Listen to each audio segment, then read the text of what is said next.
I am where I must be. You are not. I'm not up to that just yet.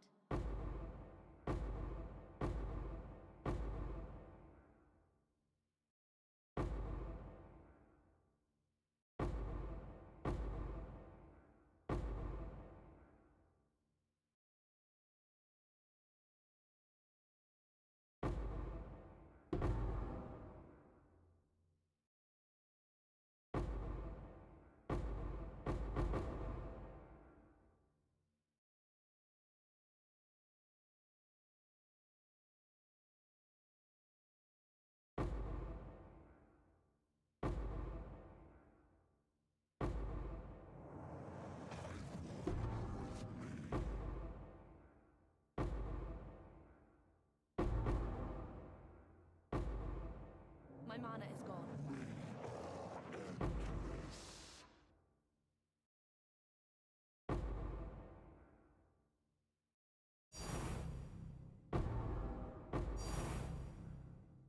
They are coming.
Hello Exiles and welcome to this update to my KB Deadeye build that I posted before the league started. Um, Originally I made this mostly for Legion farming because I was very excited about the Legion rework, and I think Legion is okay. I ran it quite a bit, but it isn't like too exciting. It's not much better than last league. If you like gambling for the vestigial uniques, it is quite fun though. Mostly I ended up farming Breach again. Breach just ended up still being pretty good in terms of ground loot, probably the best ground loot strategy in the game right now. So that's what I was mostly using this build for. KB, of course, is an excellent build due to its massive screen coverage for almost any juice mapping content, and that obviously includes Breach. I also tried Abyss, but Abyss kind of sucks for anything except loot from chests. Now after the buff, it's kind of okay, but I don't really like it that much. I hope they address it and buff the ground loot from the actual Abyss monsters at some point. The kind of current state of it doesn't really appeal to me. Um, Yeah, so the main purpose of this video is to kind of show my progression, how I went to the early league with this character. My PoE Ninja is public, so you could technically look at that, but I progressed this character very, very fast at the start.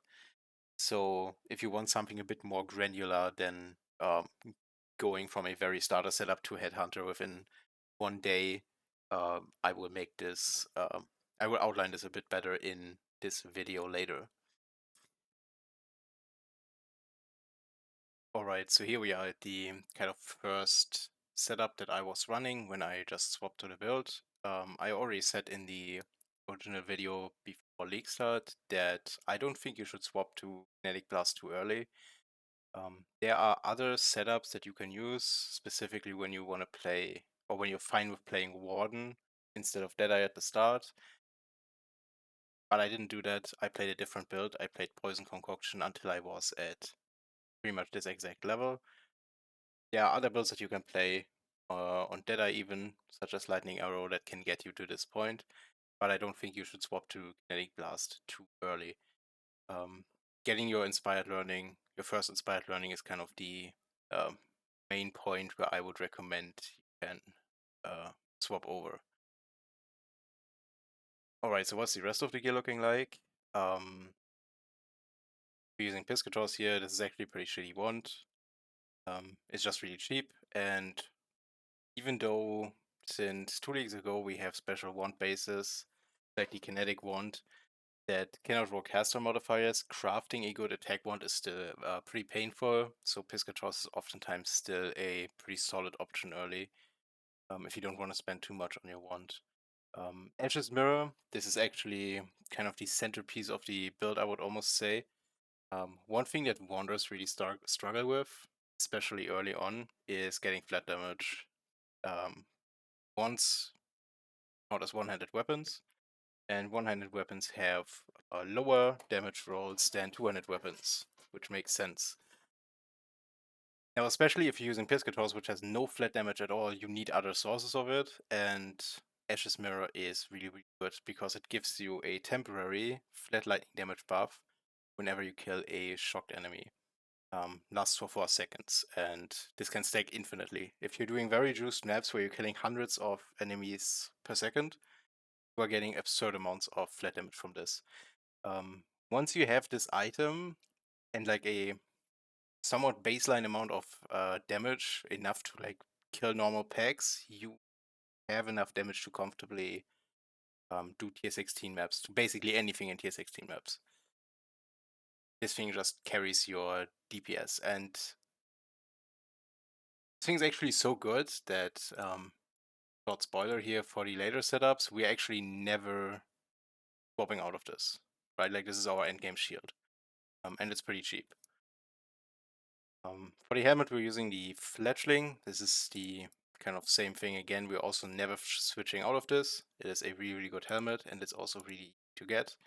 Even if it ends up being expensive, this is a guaranteed drop from one of the heist bosses, specifically from Nashta. I believe she is the final boss of the Ardia quest line. You can look it up on the wiki which contracts you have to run for this, but yeah, this is a deterministic drop. You can self-farm this. Even if you're playing, I don't know, Private League or SSF or something, this is one of the items that you're guaranteed to get every single time, if you just focus for it. Then the rest of the gear is mostly what you would expect. We have lightning damage on our rings. As I've already said, we need flat damage somewhere because we don't have it on our wand.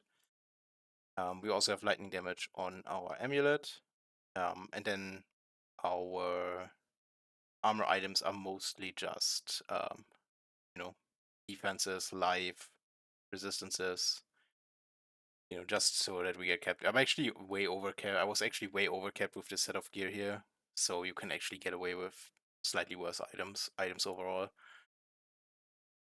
Yeah, other than that, Abyss Jewels, very good source of flat damage too, right? You can't get enough of this early on, so if you have these 2 jewel sockets open, which you do in this setup, you really want to get some flat damage here.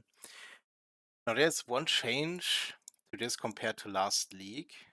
compared to the setup that I presented last league, and that is this keystone here, Roiling Tempest. This is actually really OP for attack builds. It's actually better for attack builds than it is for spell builds. Interesting. And the main reason for that is that attack builds have access to this support term here, Volatility, which does a similar thing. It gives you more maximum and less minimum damage, and they stack. So they have really great kind of inherent synergy with each other, and if you can use them together, it makes a substantial difference. This basically completely balances out and actually overcompensates for the Kinetic Blast nerf that they did this league. So this build in this state is actually stronger than it was in Mirage League. One thing to really take notice of is that this keystone does disable your non-lightning damage.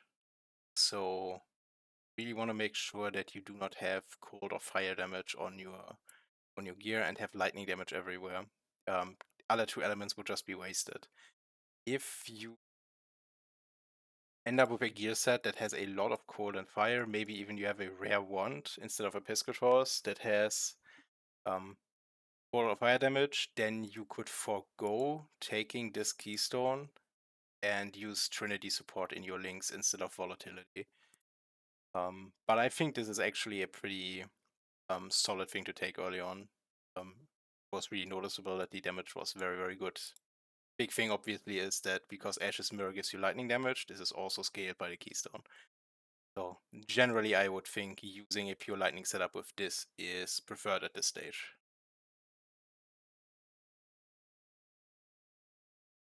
Now let's move on to the next setup that we have here, which is the one I've labeled the mid-game.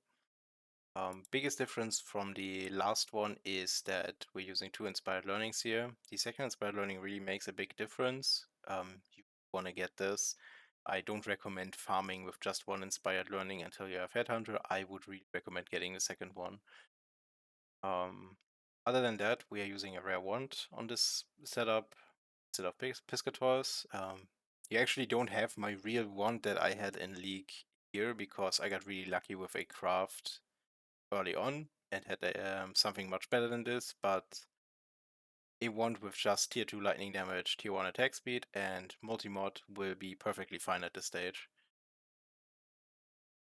Other than the wand, we're still using Ash's Mirror and Fledgling. As we've already talked about, these are really good. Viscous Leash, I didn't talk about it in the last segment, is just a really good mapping build until you get Headhunter. It's also very cheap.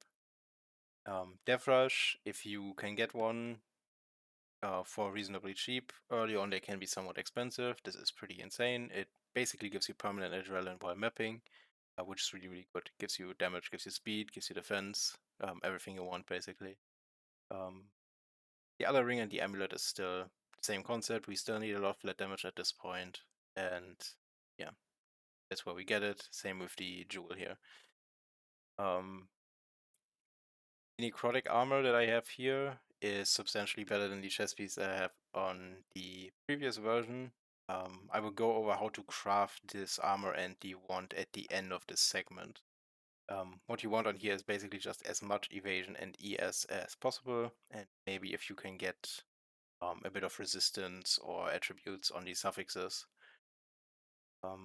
Other than that, the other items were still the same as I had on the early setup, so mostly life resistances and flat damage where you can get it.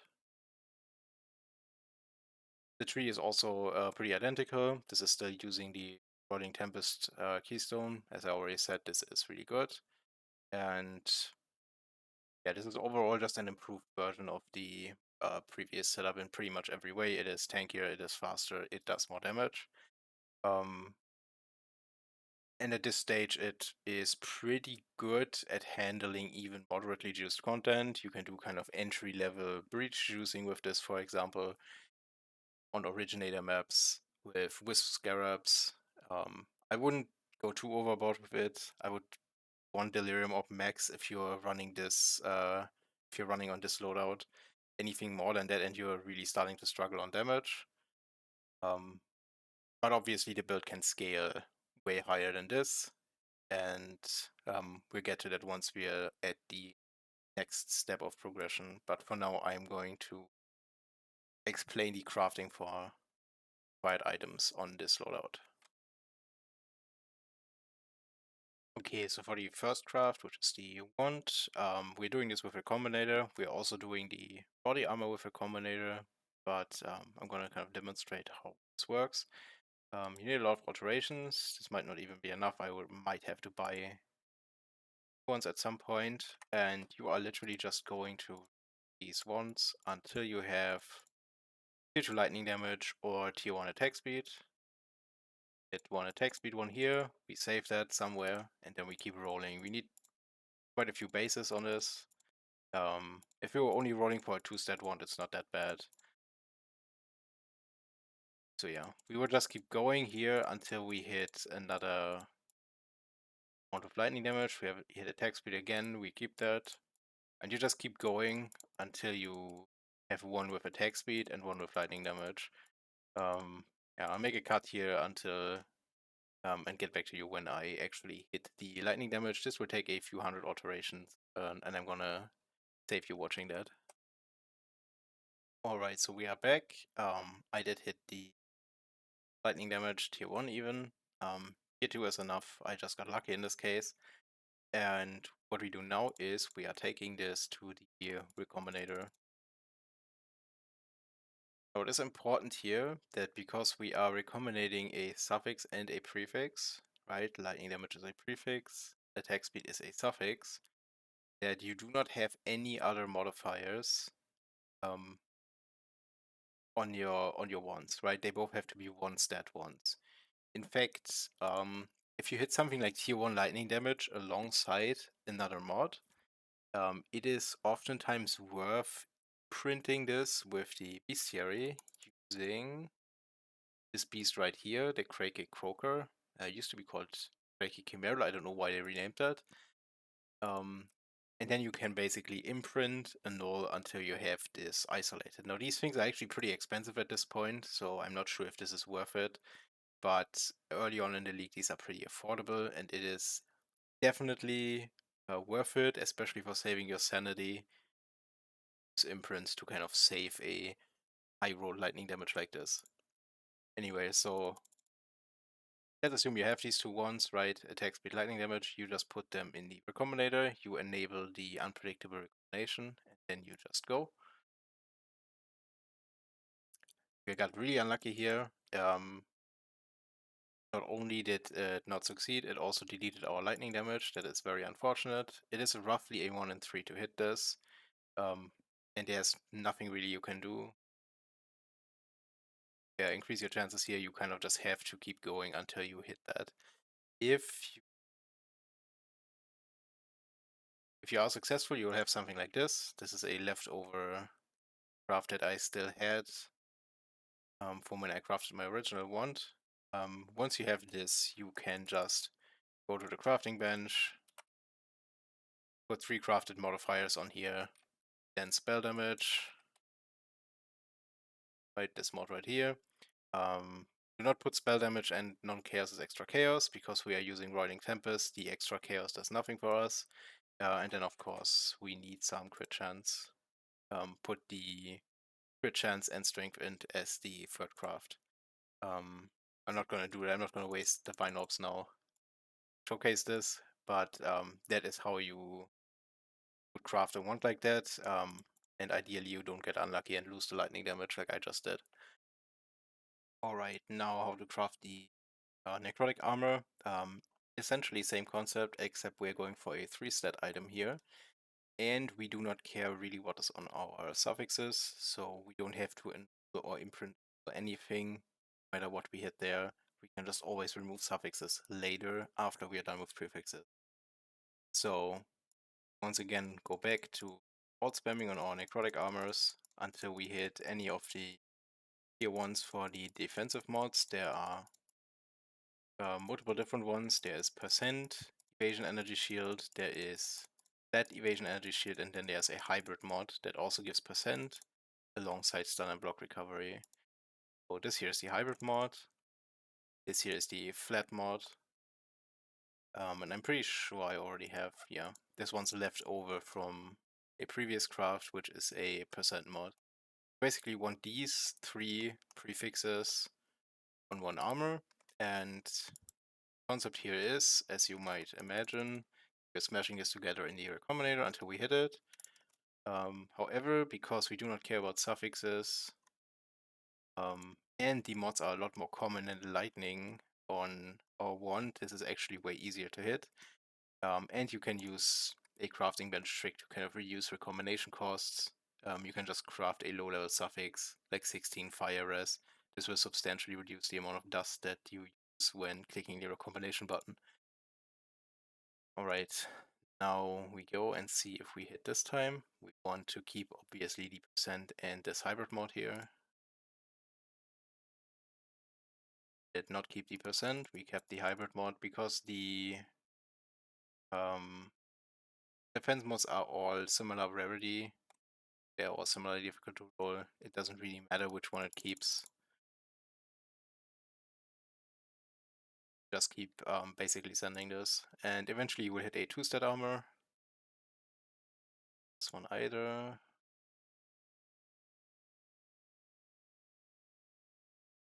And yeah, I'm gonna continue board spamming.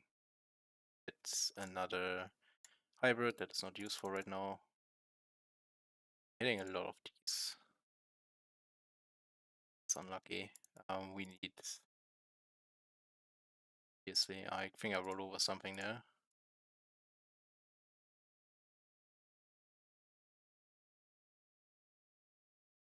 We need obviously percent and flat at this point.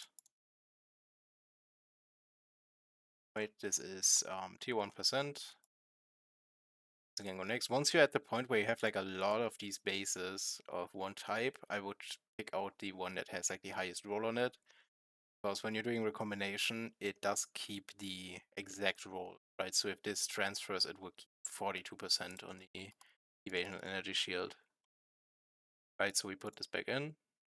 Can't craft anything. Oh, actually we can. This one is a rare. So we can craft something low level. As you can see, this drastically reduced the dust cost by almost half. And we send it again. Once again, it did not succeed. As you can see, this is very RNG. Sometimes you just get unlucky and have to roll quite a lot.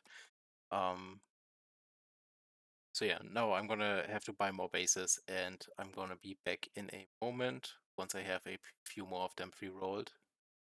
And I can show some more recombination steps. Alright, back we are. I now have 2 bases that are 2 stats each on the prefixes. I have this one, which is hybrid and flat, and this one, which is percent and hybrid. You want to smash together 2 items that have 2 of the desired prefixes each, but they can't be both identical on prefixes, right? So you have to have each of the 3 mods at least once.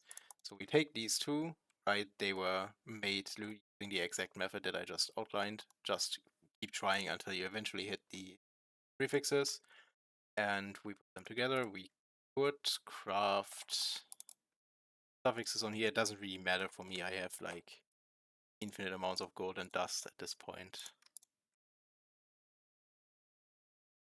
But as you can see, it halves the recombination cost again. This is worth doing. And we simply hope that the recombinator keeps all 3 of the defensive mods. So it did not. It kept the hybrid and the percent. It kept 2 mods, and it is very likely that it keeps at least 2. So what we do now is we save this and go back to alt spamming, make another prefix base, and smash that into this one until we eventually hit 3 prefixes. This is kind of how the recombinator works. You do this kind of ladder crafting where you start with 1 stat bases, make 2 stat bases from that, you can make 3 stat bases from that, and so on and so forth. Now once you have a 3-stat base, you can actually use Eldritch Currency on the suffixes to for something like resistances and dexterity. Now, Eldritch Currency is pretty expensive, so I wouldn't roll for like really good stats, but you can get something like decent tier resistance, some dexterity, some int, maybe some suppress. You can even use the Oriflame crafting from the League mechanic, Exalt Slam, that gives you multiple options to choose from.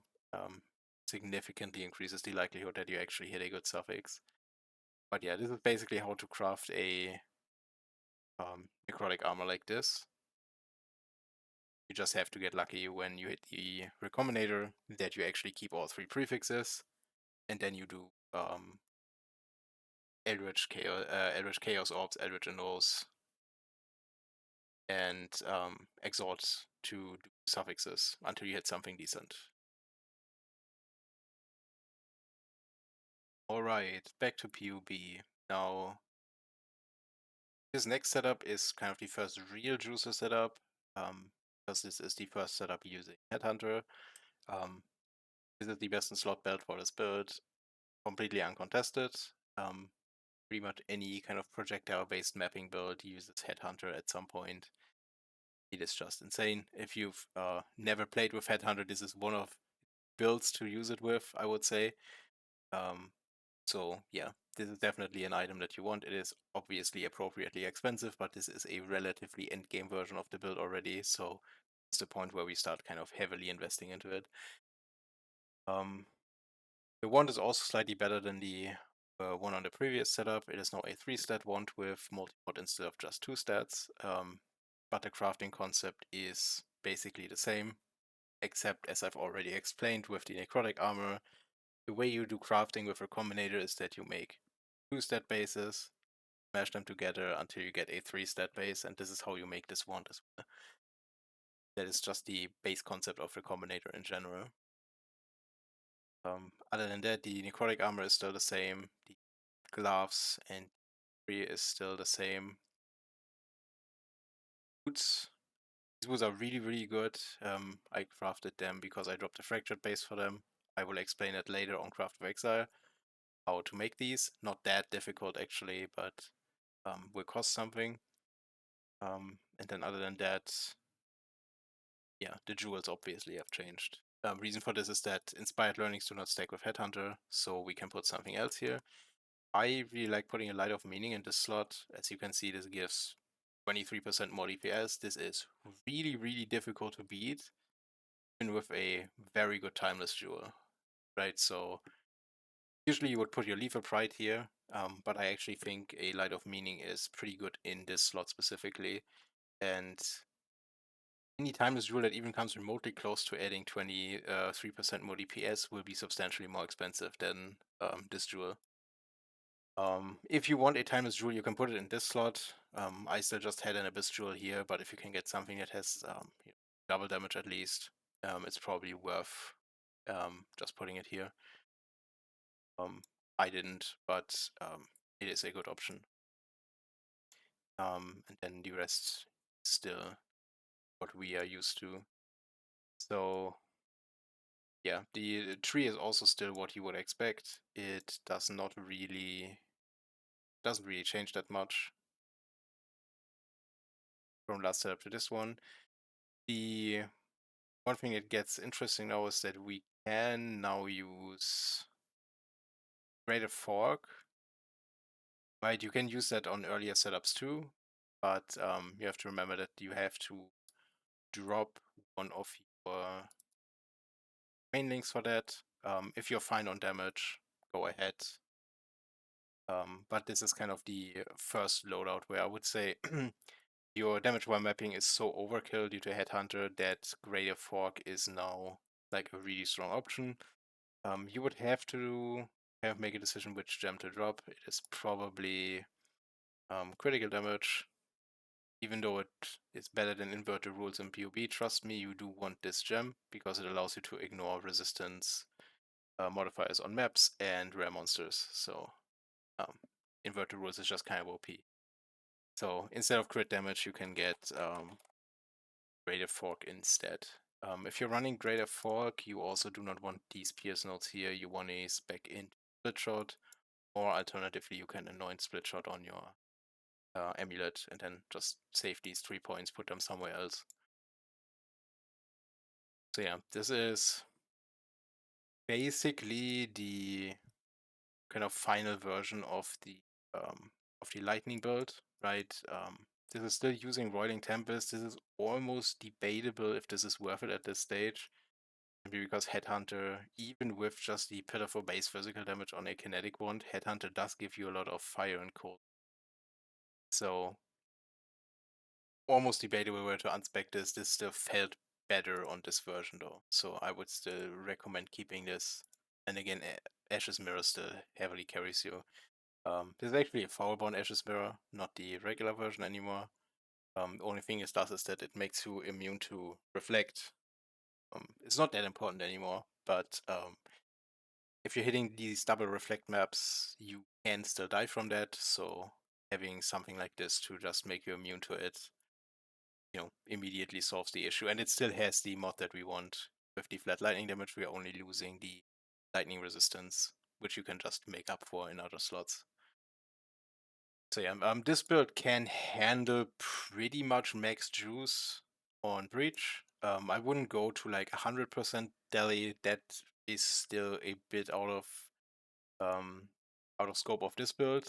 And even 80% is, well, 80% is doable, but I wouldn't go this high because it starts really slowing you down. But you can do 60% Delirious, you can do Astrolabe, Wisp, you can do Cascade Scarab, everything, right? Every other juice you want to put on the map, you can get away with it on this loader already.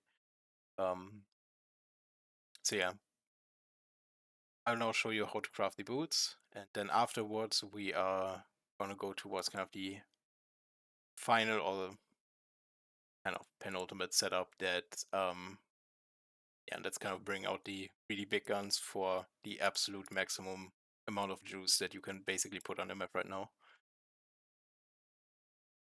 Alright, here we are on Craft of Exile. I want to start with a Fractured base with tier 1 life Fractured on ideally a Phantom Boots base. This is the highest evasion energy shield base, so this is optimal. What you now want to do is you want to make this rare first. You want to use essences, and you can use any of the elemental resistance essences: Hatred, Wrath, and Anger. Either of them work fine. They're exactly identical because you have the Harvest Bench to swap around resistances later, so it doesn't really matter what you hit. And I want to now throw essences on this. You can ignore what's happening on the prefixes. Just want to roll until you hit another tier 1 resistance.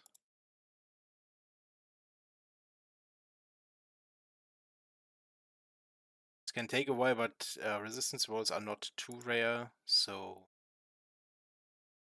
it's usually not that expensive. And the elemental essences are also not the most expensive ones either. If you hit something like Spell Suppression, it's also, you can also stop on that. It's also a great suffix. Okay, so we hit a third suffix here. We have to annul that. Let's hope it actually succeeds. Now you have the Fractured prefix, the 2 resistance suffixes that you want, right? We have Cold and Lightning here. Again, we can swap that around later if you want. And now we want Chaos Res on this, and the best way to get this is to do suffixes cannot be changed, and then we forge Chaos, hit tier 6, which is very unlucky. I'm pretty sure that is the lowest possible tier, yep. When doing this reforge, we can just repeat this because this is Craft of Exile. You have a 1 in 6 chance to hit tier 1. There it is. If you hit a lower tier and you don't want to settle on that, you have to just annul it and hope that it removes the low tier Chaos Res instead of one of the other resistances. If it removes one of the other resistances, you just start over with the Essence spamming again. You saw that it didn't take that long for me to hit a second resistance, so this isn't really much of a problem. The main cost factor is the suffixes cannot be changed for the reforges, which is a 1 in 6. It is not that expensive. Once you have that, the boots are basically almost done. want to do suffixes cannot be changed again. However, quick trick, I don't think Craft of Exile has that. Yeah, unfortunate. When you have full suffixes, then the only meta mod that can be crafted on the item at this point is suffixes cannot be changed. And there's a beast called Wild Bristol Matron that you can use in this situation. It will add a random meta modifier to an item, but as we already said, the only one that is still valid at this point is suffixes cannot be changed. Usually that beast is cheaper than 2 divines. So once you're in this state, check how expensive Wild Bristol Matrons are. If they are less than 2 divines, which they should always be, then use those instead of actually bench crafting this mod. Craft Excel doesn't have that, so we have to kind of pretend that we were using the beast. And then we're simply using a Veiled Chaos Orb, hoping that we do not hit another prefix. It is unlikely that it does, so it's like a 10% chance or so that it will hit a last prefix. If that happens, let's just say that it hit like a low tier evasion energy shield. What we would do is we would put a lesser Eldritch Ember on it, and then use an Eldritch Annul. This lets us safely annul one of the prefixes. It's a 50-50 whether we remove the failed prefix that we just put or the evasion energy shield that we don't want. Okay, it removes the one that we do not want. So now we can proceed. We are crafting on the crafting bench at mana right here. Right, and now we have life and mana already blocked because we already have some prefixes. This actually guarantees movement speed. This unveil cannot completely fail. It will always give movement speed in this stage. There's 3 different movement speed mods. All of them roll up to 30% movement speed, but the secondary effect that they give is different. There's this one, gives even more movement speed if you haven't been hit recently. There's also 2 others that give onslaught on kill, a chance to gain onslaught on kill, and chill immunity. All 3 of these are fine. They all serve their purpose. The most important part is the movement speed. If you're using a Cinder Swallow Urn later, which is a Silver Flask, then the onslaught on kill is kind of wasted. So in that case, you want one of the other 2 mods. Chill Avoidance is also wasted if you go for Ailment Immunity later, which I actually haven't on this build, but it is definitely an option. And if you have both, then obviously the only thing left is the one that gives double movement speed that we initially got.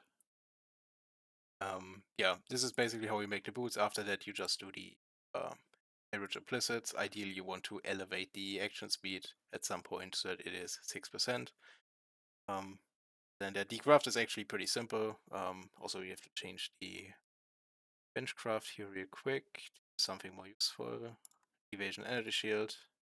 You just repeat this until you hit a max roll on this. So yeah, this is how to make these boots. These are essentially perfect unless you want to eventually go for a pair with an Abyss socket on it, but yeah, this is triple tier 1 rest, tier 1 life, shared movement speed, and a benchcraft. Really hard to improve on this, and this is not actually that expensive to make.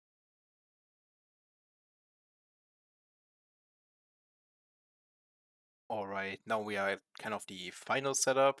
There's a bonus version of this this kind of build that I am currently running on my Deadeye, but we'll get to that at the end here. This is basically what you'll end up with if you go for really heavy investment. This is using a physical wand and converting physical damage to elemental. The reason for that is that Headhunter will give you a lot of modifiers when you kill rare monsters that give you gain physical as extra fire, cold, and lightning. That means if you are playing any kind of juicer build with Headhunter, physical damage is always eventually better than elemental damage. That's just how the game works in this case. So once you're at this level where you have like a really high physical damage wand with Headhunter, can basically destroy every map in the game that has any semblance of juice and any amount of rare monsters on it. The damage here doesn't look that high for like a high-end build, but trust me, once you have a couple Headhunter buffs, you essentially deal infinity DPS. So this version of the build can easily handle absolutely max juice breach, 100% delirium, like no issue at all. Right, like you can go 100% deli on this, and it will work completely fine. That's even with Greater Fork and Split Shot anointed. If you somehow are still lacking damage when running this version of the build, can actually go for a Pierce setup and spec back into either Focal Point or the Foul Bloodline here that I was using on earlier versions. But that it is very unlikely that is necessary in any way. Again, once you get your first couple Headhunter buffs and this amount of damage is enough to kill at least a handful of rare mobs, have way overkill damage on this. This is probably one of the absolute best mapping builds that you can play. It is absurdly fast, and it doesn't really die that much. It is tanky enough that you do not get instantly blown up. And again, once you have a couple Headhunter buffs, you're basically immortal. So it is basically Headhunter the build, right? A physical KB build is pretty much peak Headhunter. As far as you can go with a Headhunter, this is it. This is basically the maximum possible you can abuse that item. Outside of things like Charlatan EK, that's probably on a similar level of abusing Headhunter, but also an extreme case. So yeah, there's basically no amount of juice that this build cannot handle. It's obviously still not good for bossing, but KB Deadeye is not a bossing build in general, so you shouldn't take it into that. Obviously, with this amount of gear, you can actually do bosses even if you swap out the Headhunter for something like a Reslatas and the Ashes Mirror for a shield with spell damage. You can actually even do Ubers on this, even though I really heavily recommend against that. This build is just not good for bossing. It is not made for it, but it can do Ubers at this stage because you just basically out-gear the content. One important change is that we're using Forbidden Flame, Forbidden Flash for Avatar of the Wilds. If you are not using Roiling Tempest on one of the earlier setups, this one doesn't use it anymore, obviously, because we are now converting multiple different elements. But I've already mentioned earlier that it is possible to use Trinity and multiple elements instead. And if you're doing this earlier, you can actually get these earlier as well. Avatar of the Wilds gives us basically another skill that we can put on our skill bar that we can press for a short buff that basically doubles our damage. This is really good. Almost every Deadeye build that I play, I'm getting this as my Forbidden Jewels. It pretty much doubles your boss DPS. This is probably the strongest Warden node out of the entire Ascendancy. Maybe Oath of Winter in some cases, but yeah, this is really insane. Oath of Spring could also be good though. KB can stack the shocks really fast, so you can hit the maximum shock effect of 100% with this relatively easily. There are a couple good options. I just think Avatar of the Wilds is the best one. The tree has also changed a bit. We're using a Thread of Hope here. Wait, this doesn't have the node aspect. We changed the Light of Meaning here to physical damage. Obviously, we have Phys conversion, but now it is bigger than the Lightning Light of Meaning, and you can now argue to put the Timeless Jewel down here, but I've kept it. I've just kept it this way, mostly because the Timeless Jewel that I had for this slot was really, really good, and I didn't want to buy a new one for this one down here. Either configuration works fine though. So yeah, for this Timeless Jewel, you do want at least one node with Phys's extra fire. And the reason for that has to do with the gear. And this version of the build uses Yoke of Suffering, and to ensure that we are inflicting as many ailments as possible, because we're essentially getting 10% more damage for each of them, we need to have a source of fire damage, and the easiest one is to simply get a single node with Phys Extra Fire on your Timeless Jewel.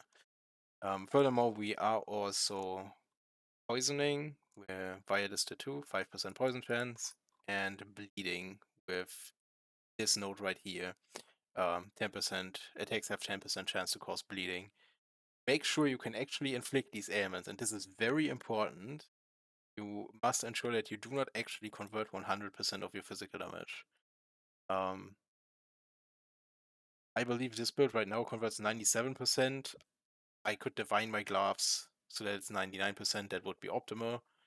But the one thing you have to ensure is that you are not at 100%, right? Because if you convert 100% of your physical damage to elemental, you don't have any damage anymore that can actually poison or bleed, and that basically loses you 20% DPS from Yoke of Suffering.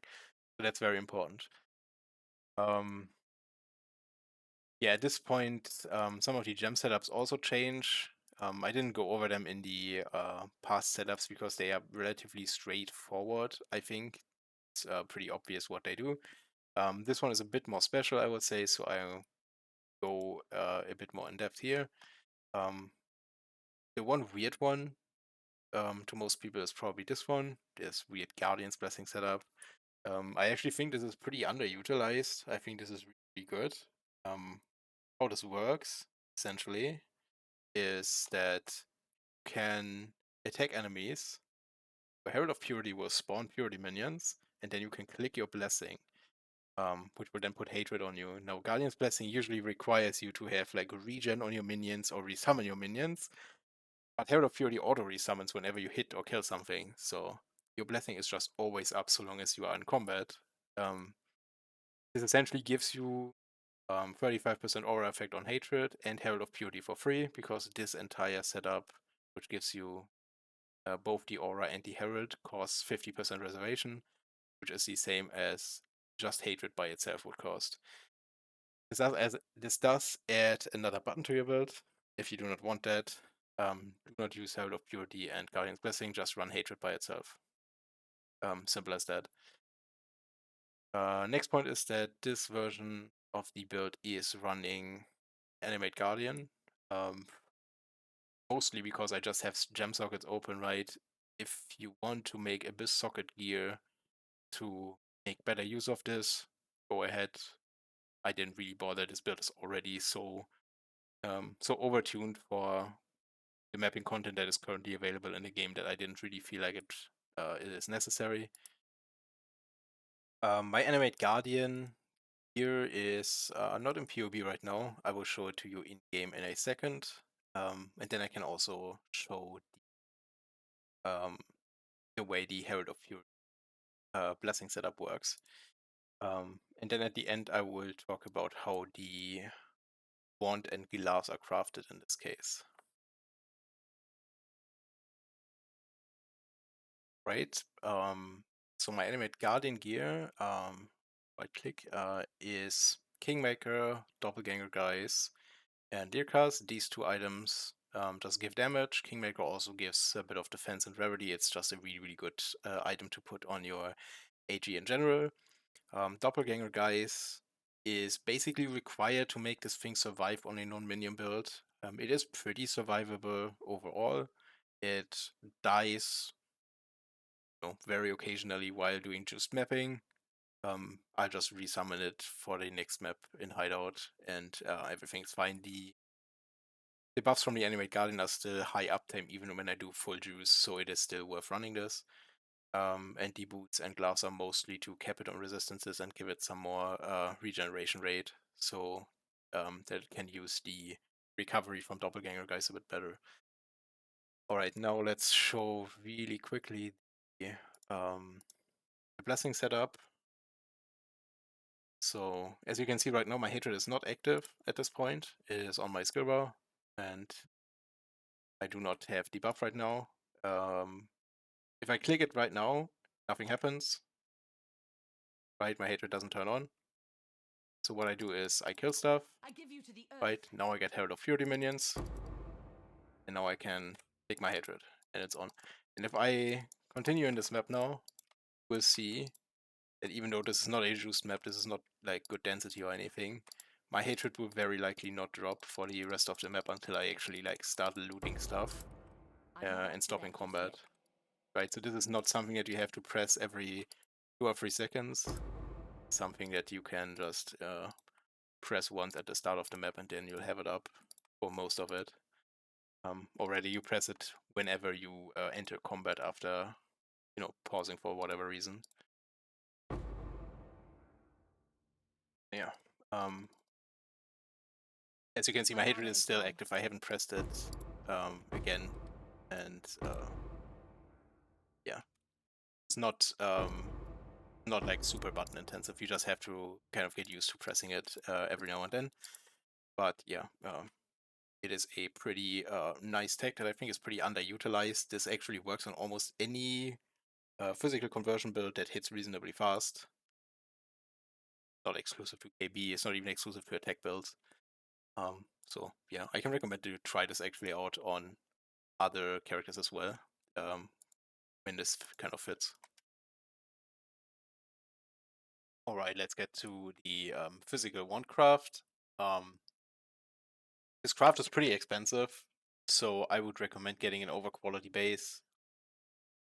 30% quality wands weren't that expensive. I actually dropped one of those myself, which is why I crafted it this early in the first place. I would have probably stayed on the lightning version a bit longer, but yeah, I would recommend getting an over quality base. Something like this. Even if it's not 30%, get 28, 29, whatever is remotely affordable to you. This craft will cost you well over 100 divines, so don't skimp out on the base just because it's a few div more expensive. You're gonna invest a lot into this anyway. Yeah, so once you have this base, the first step is, yeah, we go back to alt spamming, and this is very, very painful because we will need to alt spam for this mod right here.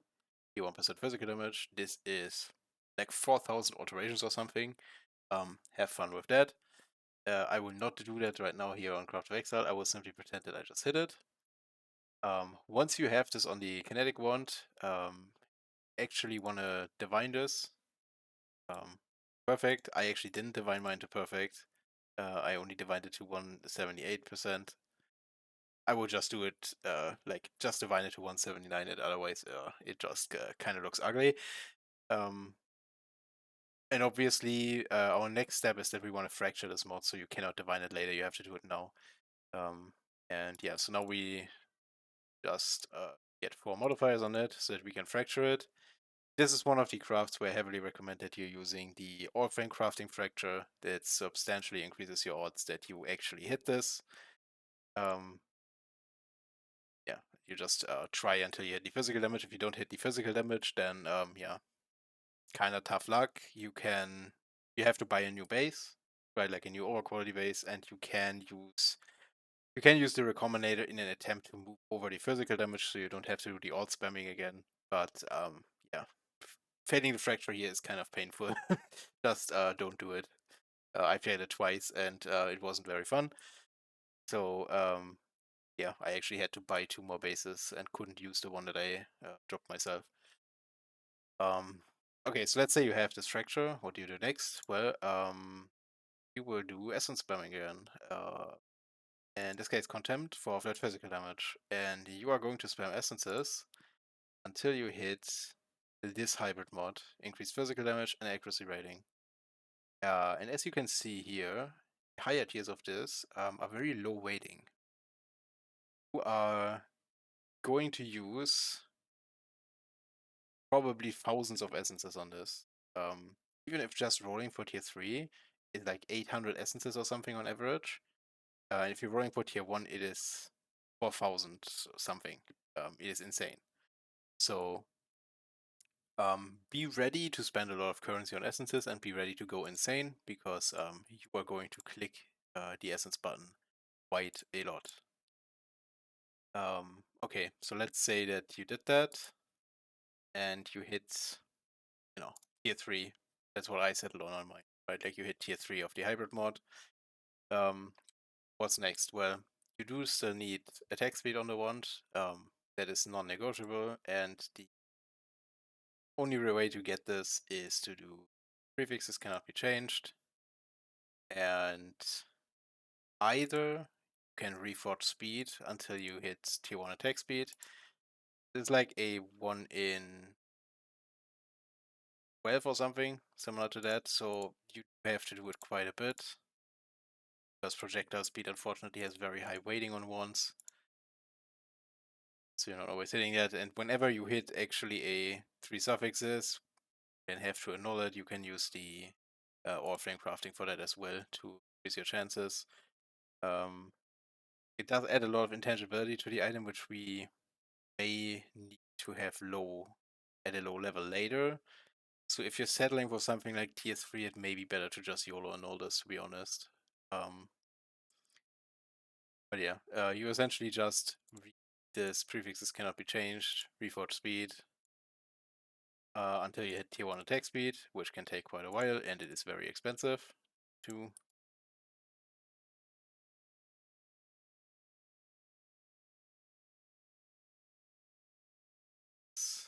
Alright, tier 1 attack speed. Ideal case, it is isolated here. There are some tricks how you can isolate this in a lot of cases. Most of the suffixes do not have attack tags. Right, the only suffixes that have attack tags are the leech mods, accuracy, attack speed itself, the other accuracy mod, and crit chance. If you hit crit chance as another mod on this, great, you just keep that. So this one is fine. But if you hit any of the other mods here, well, actually this one's also attack tagged. If you hit any of the other mods that aren't attack tagged, what you can do is, let's just say that we hit int. Can do cannot roll attack mods. Cannot roll attack mods. Eventually, you will hit the intelligence. So that's like, you have to get rid of this second mod, and this is a neat trick to remove some of these random modifiers that you may roll. Alright, now that you're at this stage, what do? You do prefixes cannot be changed. Oh, never mind, you don't do that. Multi-mod, and prefixes cannot be changed. And you use a Veiled Exalt. Heavily recommend that you are doing Oriflame crafting for this again. The odds of removing the attack speed is already only 1 in 3, but with the Oriflame, you can reduce this drastically. So, doing this, you don't want to remove the attack speed. If that happens, you are very sad. You want it to remove either of the crafted mods. Right, it did here. You then change the craft that is left over to damage. Any of the damage over time multipliers are fine. There's actually multiple mods you can block. It doesn't make that much of a difference. Damage per charge is also okay. But you can block any of the 3 damage over time multiplier mods and unveil. Double damage while focused is fine. I think this is actually probably ideal if you are fine with pressing another button. Right, so this is a good one. More tries. Crit multi while a rare unique enemy is nearby. This is also a good one. I would also keep that. Yeah, double damage, 7% double damage, unconditional. This one's good. This is what I hit on my wand. And then as well the crit chance strength int. This is probably the best one. You want this mod on the wand. Anyway, so if you hit that, that's great. So the odds of actually hitting something is pretty decent. This one would be a brick. What you do in this case is you take one of the mods that are not attack tagged, right? And then we use the same trick again that we already showcased. Cannot roll attack mods. No, roll attack mods. No, and we go back to failed exalt, and don't hit the attack speed, and then we repeat that essentially until we hit a good modifier, but there are multiple, so your odds are pretty high. Double damage well focused, let's just keep this here. And then last step is craft crit chance if you didn't already, if it didn't hit on the veiled exalt, or double damage if you already have it. Once the wand is in this state, you can start divining it for higher physical damage. You can divine prefixes and suffixes separately because divine orbs do respect prefixes and suffixes cannot be changed. Once you have that done, you can use tempering orbs for the heist enchant for 8% increased physical modifier magnitudes. And then you're done. That is how to craft essentially a perfect wand. If you want it to be truly perfect, you would have to roll for tier 1 on the hybrid tier. Good luck with that. I decided against it because I want to keep my sanity, but if you want a better wand, that's what you have to do.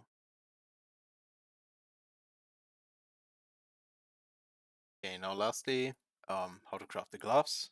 As you might have seen, the gloves have a temple modifier on them, and getting that on a good base used to be not that easy, but there's a trick that you can use with Recombinator to actually do this relatively easily. One thing that you have to be aware of is that you cannot use any armor base for this. It has to be a dexterity base, an int base, or a dex int base. Anything that has strength on it doesn't work. And the reason for that is that there is actually a way to guarantee that you never lose a temple modifier like this. By the way, this is the fire version of the modifier, but it doesn't matter because this is actually a resistance mod, which means that you flip it with the harvest bench. We're going to use that a bit later. Now, what do you want to do to ensure that you actually transfer this is you want to get your phantom bits. I just got a random pair here. I would recommend get an over quality base because it looks nicer. Not that mandatory, but may as well at this point. And you are going to use rage essences. You want to use rage essences. Importantly, you must use shrieking or lower. You cannot use deafening, right? Because the deafening essence is actually a special tier, which conflicts with the temper mod. So you must use shrieking or lower. Which one actually doesn't matter. Just has to be not deafening. And you want to hit it until you only have strength as a suffix. If annuls were a bit cheaper, you could also just try to annul the other suffix. The only thing we care about is that we eventually have an item that has one suffix, and that suffix must be strength.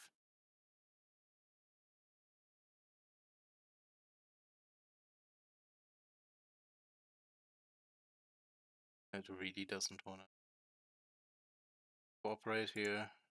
Alright. This will work. Once we're in this state, we can throw these two together into the Recombinator. And because we have two modifiers on suffixes, we are guaranteed to get an item with suffixes back. Because strength is not a mod that can roll on either of these bases, this will always just get deleted.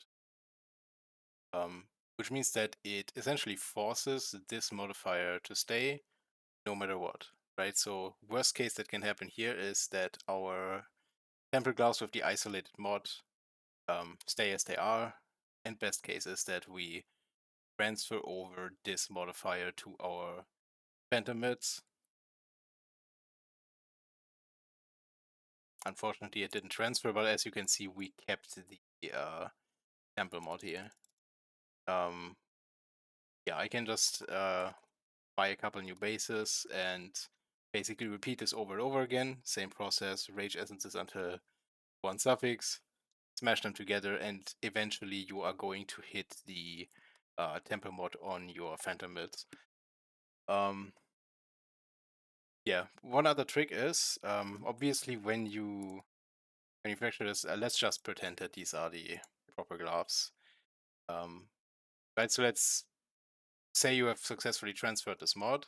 What you want to do is you want to put a lesser Eldritch Ember on it, right? Because this allows you to craft prefixes with Eldritch currency, and you want to use Eldritch Exalts. Important that you use the Eldritch ones. You cannot use the regular ones here. To simply fill up prefixes, right? Because you need to have 4 modifiers on it. Fracture, but you don't want any suffixes, because if you fail the fracture on this one, right, on your base that you are trying to get it on, then you have to transfer the temple mod back to something else.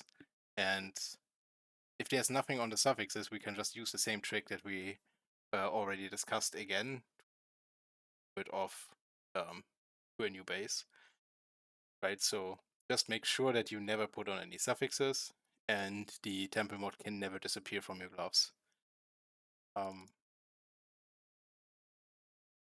Also, as already discussed, we can swap the temple mods around with the resistance swap, right? So this is the fire mod. If we want the cold modifier, we can just simply change fire to cold. We can also do that back and forth to actually divine this modifier for like slightly cheaper. And because the modifier is kept when you transfer it with a combinator, even if you fail the fracture, you can transfer the like high roll, like this is perfect damage roll. You would be able to transfer this perfectly damage rolled temple mod onto a new pair of gloves where you can then fracture it. Once you have the fracture, you simply are going to use Zeal Essences. Deafening Zeal Essences actually give more attack speed than the regular tier 1 mod on gloves. You're using these until you hit tier 1 suppress, and then your suffixes are done, and for prefixes you just do either Eldritch Currency until you hit tier 1 life, or you do suffixes cannot be changed and Reforge life until you hit like tier 1 or tier 2 life. Then you do Veiled Exalt again. Again, can use Warframe Crafting if you want to. Yeah, I did on mine as well. And then you want to unveil any of the 3 conversion modifiers. You do want the Veiled conversion to be cold, but the Harvest Bench has you covered again, because these crafts right here that change a cold, lightning, fire damage modifier into one other type actually work on physical conversion. So even if you hit Phys converted to fire, you can just do fire to cold, and you'll get the cold conversion, and then you craft lightning. So this is how you make these gloves. I'm not going to showcase that right now. Pretty expensive craft, and I am running out of time, so I have to get done here. But I hope you get the idea how this works.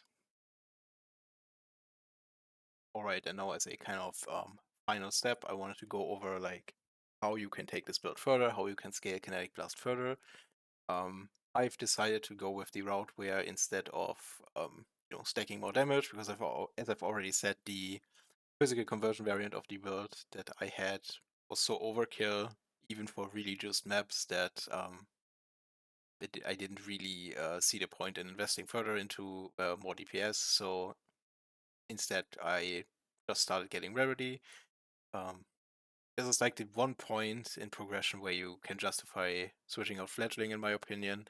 Fledgling can also be switched out if you're doing bossing on the other setups, but I already said that you shouldn't do that, so no real point in that. You would be switching out Fledgling on this setup though for a rarity helmet. Switch out one of your rings for a rarity ring, and eventually, if I were to take this even further, I would switch out the Yoke of Suffering for a rarity simplex as well.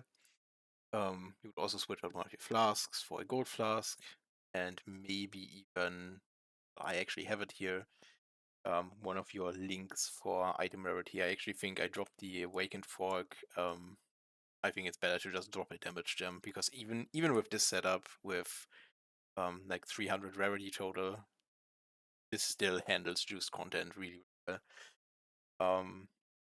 So this is basically the direction that I took it in after I had the Giga Juicer physical setup. So what are like other options? I think Intelligence Stacker is potentially a really solid one.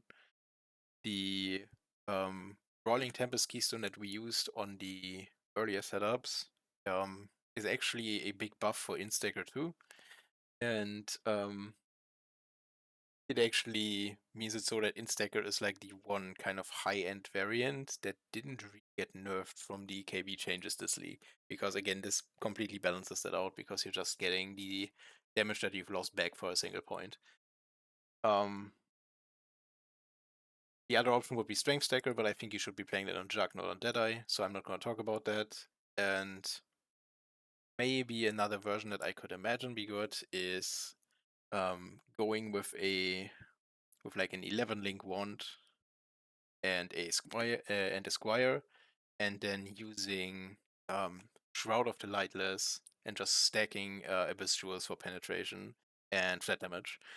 I considered making that, but I don't really see much of a point in that. Again, I think the league's lacking a bit in terms of like aspirational endgame content for have map juicing builds. So yeah, I'm not really going too far into that. I'd rather like play around a bit more with Luminary at some point soon. I am pretty much done with this character. One more point is that if you really want to, you could use an exploding chest piece instead of a purely defensive necrotic armor. I didn't really feel the need for it this league because usually the main reason to use an exploding chest is to reduce lag on kinetic blast, to be honest. It is one of the laggiest skills in the game. But this league is actually surprisingly good performance, and I figured I would just keep defensive chest piece. It was relatively cheap to craft, and the build is relatively comfy in terms of defenses, right? We have 7k combined hit pool, which for like a Deadeye speed mapping build is actually a pretty hefty amount, especially given that we're also magic finding on top of that. But yeah, if you want to scale an exploding chest, get cluster jewels with AoE or something, I played a build like that a couple leagues ago. It is also really, really good. It's also very fun. Can definitely go that route too. So yeah, this is basically the entirety of the progression that I've done this league on this character. Again, I'm not going to continue this much. I'm going to play a couple other builds and, hope that they kind of fix, endgame variety in the next league. Because right now it is a bit stale. So yeah, I hope you are having fun with this build or whatever build you're playing, and goodbye.